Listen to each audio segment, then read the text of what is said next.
ٹھیک ہے. اعوذ باللہ من الشیطان الرجیم بسم اللہ الرحمن الرحیم. اس وقت میں پٹھیالی مالی پہ کھڑا ہوں اور یہ گڑھی دوپٹہ سے ٹوٹل 30 کلومیٹر دور ہے. اتنا خوبصورت منظر ہے, آپ میرے عقب میں بھی دیکھ سکتے ہیں اور میرے دائیں جانب آپ دیکھیں, انتہائی خوبصورت, اتنا خوبصورت منظر ہے. اور اسی طریقے سے اگر آپ میرے کیمرہ مین اگر بتا سکیں بائیں طرف کا منظر, تو یقین مانیں اللہ رب العالمین کا وہ قدرتی اور حسین نظارہ دنیا ایسے دیکھنے کے لیے ترستی ہے.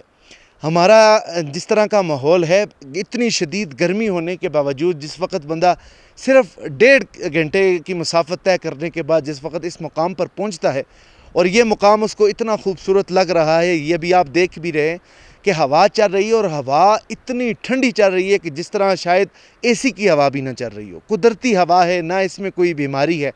اور یہاں پر جس وقت آپ آئیں گے, آپ آ کر دیکھیں کہ نہ کوئی مکھی ہے, نہ مچھر ہے, نہ گندگی ہے, کیونکہ یہ خوبصورت ترین مالی ابھی اس میں انسانوں کا اتنا آنا جانا نہیں ہوا.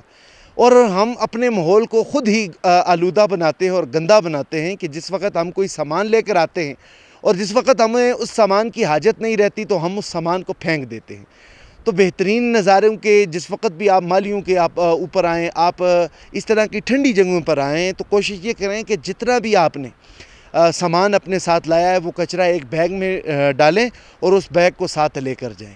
بہترین اور اچھی خوبصورت لوکیشن پر اگر اس وقت کوئی جگہ ہے تو وہ میں پٹھیالی مالی کا کروں گا, لیکن یہاں پر اس کے ساتھ ایک ذکر ضرور لازمی کروں گا جو ہمارے جو نمائندگان ہیں یہاں پر. اور کیونکہ یہ مالی ہے, یہاں پر انسان آتا ہے, خوبصورت ترین جگہ ہے, لیکن 2 جگہ پر یہ روڈ بند ہے, گاڑی نہیں آ سکتی. یہاں پر موٹر سائیکل بھی آتے ہیں, بڑی مشکل سے آتے ہیں. تو یہاں پر جو ٹریول کر کے اگر آئے گا تو وہ کس طرح آئے گا؟ تو یہ ہمارے حکمرانوں کو سوچنا چاہیے کہ اتنی خوبصورت ترین اور سیاحتی مقام کو انہوں نے بند کروا کر رکھا ہوا ہے.